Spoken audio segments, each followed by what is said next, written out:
E por isso é importante abastecer-se diretamente na palavra. É importante que você diariamente coma a palavra, olhe para a palavra. Quando você estiver no seu momento de tribulação, de luta, de falta de entendimento, falta de interpretação das coisas que estão acontecendo, porque a gente precisa do espírito de discernimento, porque a nossa vida, ela é moldada por tempos e estações, e a gente precisa discernir o tempo e a estação que estamos passando. Se nós não soubermos discernir, nós vamos ser sucumbidos pela mentira desse mundo, que tenta dizer que você tem que ser feliz a todo custo, em todo momento, em todo tempo, só se for no Senhor, irmão. Fora do Senhor isso não é verdade, isso é mentira. Então nós precisamos condensar, fincar, cravar as estacas da nossa alegria no Senhor. E no tempo da adversidade, Satanás vai olhar para você e vai dizer: do que ele está rindo? Do que ele está rindo? E você vai dizer: eu sou pleno em Deus. A plenitude de alegria no Deus que eu sirvo, Deus da minha salvação. Isso é muito poderoso. Isso é vida cristã na prática. Mas vida cristã não é vida cristã na prática sem oração. É por isso que no versículo de número 17, o apóstolo nos instrui a orar sem cessar. Vida cristã sem oração não é vida cristã, porque foi Deus quem estabeleceu o meio pelo qual nós devemos nos relacionar com Ele. E você não se relaciona com Deus dando dinheiro, você se relaciona com Mamon. Quando você quer adorar o Deus das riquezas, você dá dinheiro para Ele. Mas Deus estabeleceu a oração como um meio de relacionamento. Não é possível viver uma vida cristã sem orar. E orar, segundo Paulo, o tempo todo. Orar sem cessar. O que é orar sem cessar, pastor? Orar sem cessar é orar todo dia. Olhe para Mateus capítulo 6, a partir do verso 9. O que Jesus está orando? O pão nosso de cada dia nos dai hoje. Se você quer pedir o pão de cada dia, você tem que orar todo dia. Isso é óbvio, mas a gente ainda não compreendeu o que é tão claro. A gente ora quando tem necessidade. A gente ora quando vem um diagnóstico médico. A gente ora quando vem o nome na lista da despedida, do corte da empresa. E a gente pede: ô irmão, ora por mim, vou começar uma campanha. Não, amado, nós não oramos pelas eventualidades. Nós oramos porque orar é a prática diária da vida cristã. Nós não oramos porque aconteceu algo, ou porque estamos debaixo de alguma perseguição, ou porque alguém falou que algo vai acontecer. Nós oramos porque servimos um Deus vivo, que quer se relacionar com aqueles que receberam o seu Filho. Oramos todo dia, e foi Jesus quem nos ensinou a orar diariamente. Mas não oramos apenas todo dia, oramos o tempo todo. Efésios capítulo 6 e verso 18, Paulo vai dizer que este é o meio pelo qual nos revestimos da armadura de Deus. Quando nós oramos, recebemos o capacete da salvação, recebemos o escudo, recebemos a espada, recebemos as sandálias. Quando nós oramos, recebemos o cinturão. Quando nós oramos, nós somos revestidos da armadura de Deus. Mas quando nós oramos o tempo todo, pastor, orar o tempo todo significa não ter que trabalhar, significa, não, irmão, é orar mesmo em meio aos seus afazeres. Está na condução, está orando, está conversando com Deus, trocando uma ideia com Ele. Aconteceu um BO lá no trabalho, vai almoçar, é o tempo de orar, de relacionar, de conversar. Ó, pai, o senhor viu o que aconteceu aí? estão me envolvendo aí numa situação que eu não estou envolvido. Toma providência, eu sou teu filho, me ajuda. É conversar com ele o tempo todo. Isso é orar sem cessar, mas orar sem cessar também é perseverar na oração. Em Lucas 18, verso 1, Jesus ensina uma parábola sobre o dever de orar e não desfalecer. E como parâmetro de orar e não desfalecer, ele escolhe uma viúva que importuna um juiz para que julgue a sua causa. Ele vai e ele não julga, ele vai e ele não julga, até que um dia que ela chegou e ele falou assim: eu vou julgar a causa dela. Irmão, eu fico pensando, eu fico imaginando quantas conquistas nós perdemos porque não investimos tempo em oração. Quanta coisa passou batido, quanta palavra que nós recebemos, mas nós não oramos suficientemente, confiadamente, não oramos perseverantemente, e perdemos. Paulo está dizendo: orem sem cessar, orem sem cessar, não desista da oração. Você tem uma arma poderosa, você tem uma bomba poderosa, maior, mais explosiva, mais desastrosas do que qualquer arma nuclear que exista nesse planeta. Porque as bombas nucleares, elas não movimentam o coração de Deus, mas a sua oração movimenta o coração e move o braço do Todo-Poderoso para intervir na sua história, amado. A sua oração é poderosa. Tiago diz que ela é poderosa e é eficaz. Você pode orar sem cessar, porque vida cristã sem oração é balela, é conto de fada. Nós precisamos nos voltar para a oração. Hoje estava aqui com algumas dezenas de homens, não sei se alguns 20, 30 homens aqui, hoje pela manhã, e eu pude ver homens chorando, quebrantando, buscando a Deus.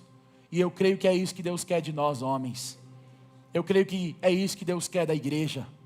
Eu creio que é isso que Deus quer de seus filhos. Filhos alegres e que oram sem cessar. Mas Paulo não para por aí. Paulo ainda nos instrui a manifestar em tudo a nossa gratidão. No verso 18, ele diz: em tudo deem graças, porque esta é a vontade de Deus em Cristo Jesus para vocês. Nós precisamos agradecer.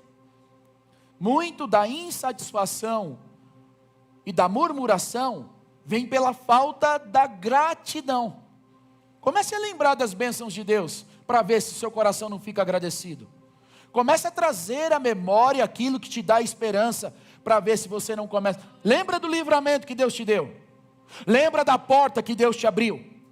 Lembra do alimento que Deus proveu. Lembra de um milagre aí. Lembra de um milagre. Lembra de um favor de Deus sobre você. O que sobra para você se não agradecer por aquilo que Ele já fez, por aquilo que Ele está fazendo e por aquilo que Ele ainda vai realizar? Seja grato, meu irmão. Seja agradecido ao Senhor, porque a gratidão é o degrau que te honra, é o degrau que te promove, é o degrau que te leva além. Quer ir para novos patamares? Quer ir para novos lugares? Comece a ter e praticar um coração agradecido. Manifeste em tudo a sua gratidão. Manifeste em tudo. Seja grato por tudo. Agradeça. Lá em casa, minha esposa fica bravo comigo, bravo no bom sentido, porque qualquer pessoa de casa que recebe algo, eu já agradeceu, ligou para a pessoa, mandou mensagem. Às vezes ela já fez isso 3 vezes e eu ainda estou. Você agradeceu? Ela: eu já não te falei que eu já agradeci. Eu tenho um temor, irmão, de ser ingrato que você não tem ideia. Oh glória, a gratidão atrai o favor. A gratidão atrai a bênção. Enquanto a murmuração é intercessão demoníaca, A gratidão é uma intercessão que fala para a bênção: vem agora, eu te atraio. Isso é a verdadeira lei da atração, se é que existe esse trem. Quando você agradece, agradecer é fazer a graça descer. Agradecer é atrair a bênção do Pai. Você não pode ser ingrato.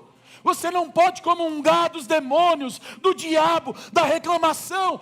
Agradeça e veja as coisas mudarem ao seu entorno, meu irmão. Agradeça. Agradeça. Agradeça. Em tudo dai graças. Pastor, até na doença, não é pela doença. Ninguém é doido de agradecer. Eu quero te agradecer porque eu estou com câncer. É maluco? Isso aí você repreende, atrai a saúde. Mas você dá graças ao Senhor, porque Ele sabe de todas as coisas que você não sabe. Não é agradecer pela situação, mas é agradecer mesmo que você esteja envolto a ela. E isso pode promover a cura, isso pode atrair o milagre, isso pode abrir a porta, isso pode favorecer você. Quem recebe essa palavra, meu irmão? Oh, aleluia! Agradeça mais, reclame menos. Essa é a vontade de Deus para eu e você em Cristo. Tem algo aqui que Paulo nos orienta, irmão, que é fundamental para uma vida cristã prática. No verso 19, o apóstolo Paulo diz que nós não podemos apagar o Espírito Santo. Irmão, isso aqui é muito sério para nós. Porque o Espírito Santo, amados, é a vida da nossa existência. Se você apaga o Espírito, acabou a sua vida. A palavra apagar aqui é isbenume no grego. Isbenume significa sufocar, suprimir ou abafar. O que acontece com o fogo quando você o abafa? A tendência é que ele se apague. O que é fogo? Uma reação química que produz luz e calor e que só existe por conta da fusão do oxigênio com o combustível e a combustão. Se você abafa, você tira o oxigênio e o combustível não pega. Irmão, tem gente que está numa igreja que quando o cara prega, o cara é penteca, louvor é poderoso, mas a pessoa está abafando o Espírito. O fogo pega de um lado, o fogo pega do outro, mas não pega nele.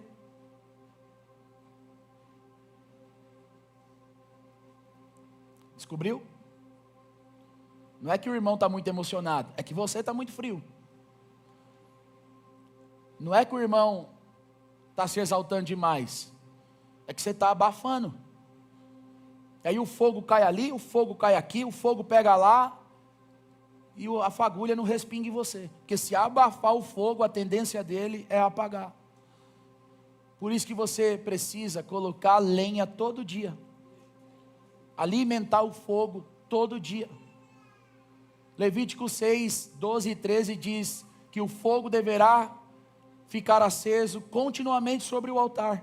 Ele não pode se apagar. Ele tem que manter aceso, a chama tem que manter acesa. Então, por favor, não abafe o Espírito. Quando é que eu abafo o Espírito, pastor? Eu abafo o Espírito quando eu vivo na prática deliberada do pecado. Você é crente e vive na prática deliberada do pecado, você está abafando o Espírito. Olha o que o apóstolo João diz em sua primeira carta, no capítulo 3, verso 9. Aquele que é nascido de Deus não vive no pecado, pois a vida de Deus está nele. Logo, não pode continuar a pecar, pois é nascido de Deus. Você nasceu de novo. Você não pode se acostumar com uma vida de pecado. Acostumar-se com uma vida de pecado é abafar o Espírito. Quando é que eu abafo o Espírito? Quando eu insisto nas minhas teimosias. Irmão, tem um relato na Bíblia, em Juízes capítulo 16, de um dos juízes mais formidáveis em força. Qual é o nome dele? Sansão. Deixa eu contar um negócio para você. A Bíblia diz, em Juízes 16, e no verso 16, que ele se apaixonou por Dalila. E ela recebeu dos governadores filisteus 1.100 vestes e dinheiro de cada um deles, para denunciar onde habitava a força de Sansão. Ela insistiu, e sabe o que ele foi fazendo? Ele foi brincando com ela, ele foi flertando com o pecado, ele ficou insistindo na teimosia. Irmão, o cara era tão forte, que hoje ao ler, sempre que eu venho pregar para vocês, eu leio, tá? Eu não prego, eu leio o texto. Não sei se você sabe disso, mas inclusive você que é pregador, é importante ler quando você prega. Fica a dica. A Bíblia diz, irmãos, que amarraram um homem com uma corda nova. Aliás, 7 cordas. E quando Dalila gritou: os filisteus vêm contra ti, Sansão, ele estourou elas, como quem estoura um barbante queimado. É o que está lá no texto. Você já queimou um barbante? Teve dificuldade para estourar ele? Era a força que o homem possuía. Você já pensou o cara estourar 7 cordas amarradas ao seu braço, como quem estoura um barbante? Mas ele fletou tanto, que o dia que ele contou o voto de nazireado para ela, e o cabelo foi cortado, ele perdeu a força instantaneamente. Pare de insistir na teimosia. Brincar com o pecado é perigoso. E o que eu tenho visto são muitas pessoas como Sansão, mesmo sendo crentes e tendo o Espírito Santo, estão flertando com uma vida pecaminosa. Isso é danoso. Você nasceu de novo, você é de Deus. Isso não compactua com a sua vida, isso não combina com você. Olhe para você, olhe para quem você era, olhe para quem você é. Você é novo em Deus, você é uma nova criação, você recebeu uma nova vida, recebeu uma nova família, recebeu novos irmãos. Você não pode continuar no pecado, meu irmão. Você não pode continuar no pecado. Você abafa o Espírito quando deixa de buscá-lo. Deixar de buscar, deixar de amar, deixar de anelar, deixar de desejar ardentemente a pessoa do Espírito, é abafá-lo. E o Espírito quer ser buscado por você e eu, desejado por mim e por você. Para ir para o final, Paulo ainda nos dá um outro conselho no verso 20. Ele diz assim: não desprezem as profecias. Em outras palavras, levem a sério a direção profética que receberam. Você tem uma palavra de Deus sobre a sua vida?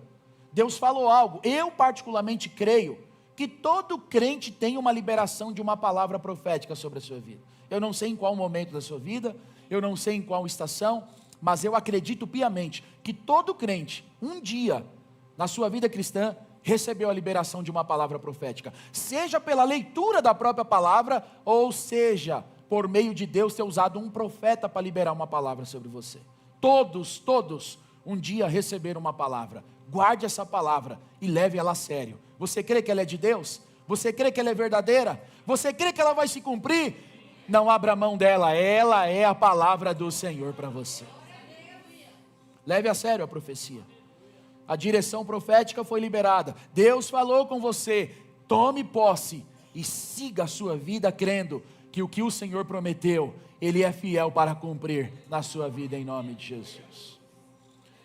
Penúltima, e vou falar rapidamente. Se o louvor quiser vir, já vou concluir. Olha que interessante. Paulo vai dizer que nós devemos passar tudo pelo filtro da palavra de Deus. 1 Tessalonicenses 5:21, ele diz que nós temos que examinar todas as coisas, e após examiná-las, reter apenas as coisas que são boas. Certa vez, Paulo foi ministrar nessa igreja, em Tessalônica, e quando ele chegou lá, ele percebeu que os crentes não conferiam aquilo que ele falava. Aí Paulo os repreendeu. Paulo disse: não é assim que vocês têm que se comportar. Enquanto eu estou pregando, vocês têm que fazer que nem os crentes de Bereia. O que os bereanos faziam? Quando Paulo pregava, os bereanos abriam a escritura para conferir o que Paulo pregava. Paulo pregava e dizia: Deus diz assim. Os bereanos iam e olhavam: é verdade, está escrito. Mas os de Tessalônica aceitavam de bate-pronto. Paulo disse: opa, não façam isso, porque quem faz isso é um petisco fácil na mão dos lobos que estão usurpando dos altares e púlpitos. Se você acredita em qualquer palavra sem as conferir, você é uma presa fácil. O predador a qualquer momento vai te pegar.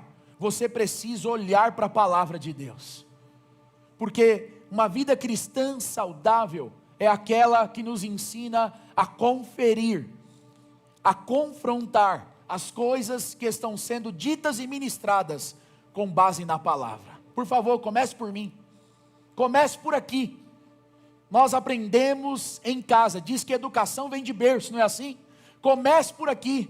Eu tenho um monte de ovelha que vive comendo no YouTube, não sabe nem, tem gente dessa igreja que não é dizimista, porque ouviu um cara que nem igreja tem, dizer que o dízimo não é de Deus.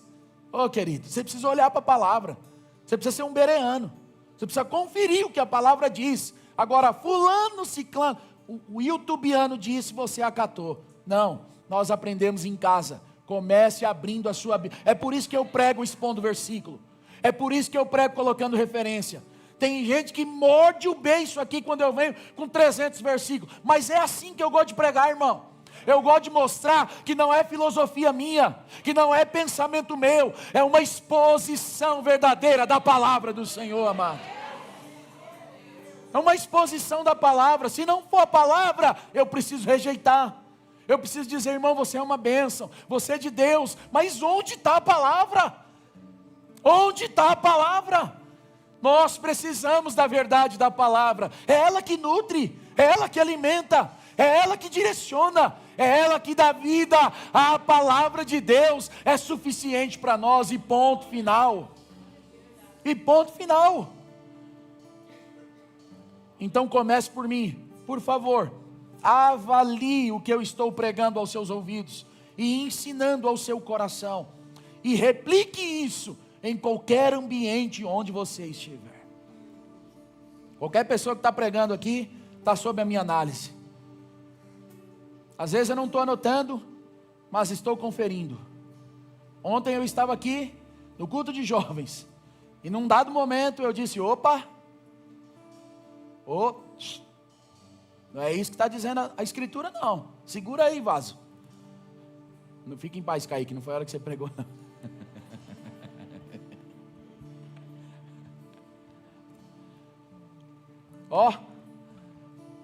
Se não está de acordo com a palavra, irmão, eu não devo eu devo examinar, mas eu tenho que reter ou não? Não.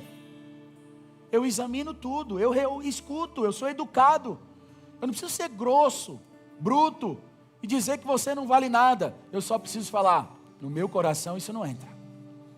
No meu coração não. Não tem a palavra, não tem vida. Não tem a palavra, não tem espírito. Não tem a palavra, não tem verdade. Não tem a palavra, não tem profecia. É aqui que flui e que emana a verdade de Deus para os nossos corações. E vou concluir dizendo que Paulo nos conclama a viver uma vida de santidade radical. Abstenham-se de toda forma de mal, de toda. Tem filme que não é para você, tem música que não é para você, tem teatro que não é para você, tem situações desse mundo que você tem que se abster. Você precisa ter um filtro e ser capaz de, pelas lentes das Escrituras, analisar o que é saudável e o que não é. Na última direção que o apóstolo Paulo está dando para essa igreja, ele está orientando ela a renunciar a toda forma de mal. e está designando que essa igreja viva um compromisso radical em toda a sua existência. É por isso que no último verso que nós lemos, o texto vai dizer: o mesmo Deus da paz o santifique em algumas partes, em tudo. Em tudo onde? No ser completo, no espírito, na alma e no corpo. Tem coisas espirituais que não é para mim. Tem coisas almáticas que não é para mim. E tem coisas físicas, como roupas e outros adelos, que não são para mim. Eu preciso discerni-las, preciso compreendê-las, e preciso me comportar com uma vida santa, radicalmente santa, porque sem santidade ninguém verá o Senhor. Vida cristã na prática é isso e muito mais. Eu não tenho tempo para continuar com vocês, mas eu espero, irmãos, que a gente faça uma reflexão do que de fato é uma vida cristã, e saia daqui para vivê-la, sem deméritos e nem acréscimos, mas assim como ela é de fato. Você pode aplaudir o Senhor nessa noite aqui em nome de Jesus?